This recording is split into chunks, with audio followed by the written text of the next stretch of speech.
ব্যাঙ্গালোর সম্পর্কে একটা আমার অভিজ্ঞতা শেয়ার করি, যেটা আপনার খুব কাজে লাগতে পারে। তবে তার আগে একটা জিনিস দেখাই। দেখুন, এটা একটা high rise building, old Madras রোডে।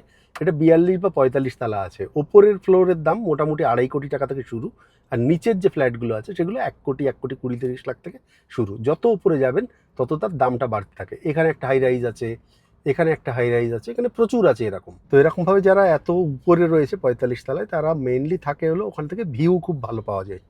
ওপরে উঠলে খুব সুন্দর চারিদিক দেখা যায়, সেটা হলো একটা বড় ব্যাপার। কিন্তু তার সঙ্গে সঙ্গে কিছু অসুবিধা এসে যায়।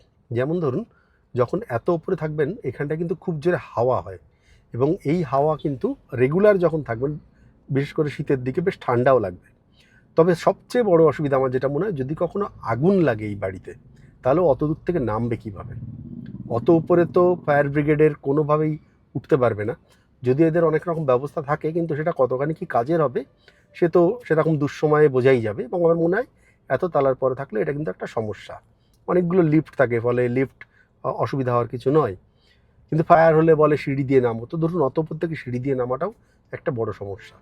এগুলো হলো কোনো একটা এমার্জেন্সি যদি হয় তখন এটা হলো।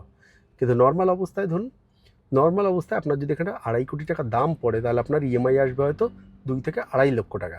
আপনার মনে হতে পারে, বা আপনি একদম নিচেই থাকুন, নিচের তলাতেও যদি হয় তাহলে 1 কোটির ওপরে আপনার ইএমআই আসছে 1 লক্ষ টাকা।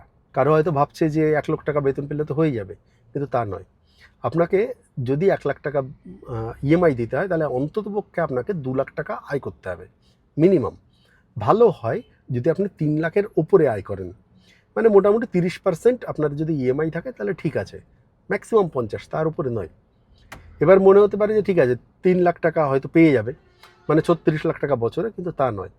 এই 36 লাখ টাকা যারা যাবে তাদের কিন্তু যে ট্যাক্স স্ল্যাব আসবে সেটা 30%। 36 লাখ টাকা পেতে গেলে আপনাকে 50 লাখ টাকা প্যাকেজ পেতে হবে, নাহলে এটা হবে না। নাহলে কিন্তু এটা হচ্ছে না ঠিকঠাক। আর যারা উপরে আছে, যাদের 2.5 কোটি টাকা, তাদের সেক্ষেত্রে কিন্তু মাসে আয় করতে হবে 2 লাখের বা 2.5 লাখের 3 গুণ, মানে 6 থেকে প্রায় 7.5 লাখ টাকা মাসে আয় করলে তাহলে ঠিকঠাক হয়। তাহলে এবার ভাবুন, এত দাম দিয়ে কেনা লোক কতজন আছে ব্যাঙ্গালোরে? যতই বেশি আয় হোক আইটির জন্যে, কিন্তু এত তো নয়। কিন্তু তা সত্ত্বেও লোকে অনেক সময় খুব লোন টোন নিয়ে করে কিনে ফেলে। তার পরবর্তীতে যেটা হয়, এই দুশ্চিন্তা শুরু হয়ে যায় যে এই ইএমআই কীভাবে দেবে, সেটা একটা বড় সমস্যা হয়ে যায়। তো যে কারণে যারা নতুন ফ্ল্যাট বাড়ি কেনার কথা ভাবছেন, এই দামগুলো একটু ভেবে নেবেন যে এত এত টাকা ইএমআই।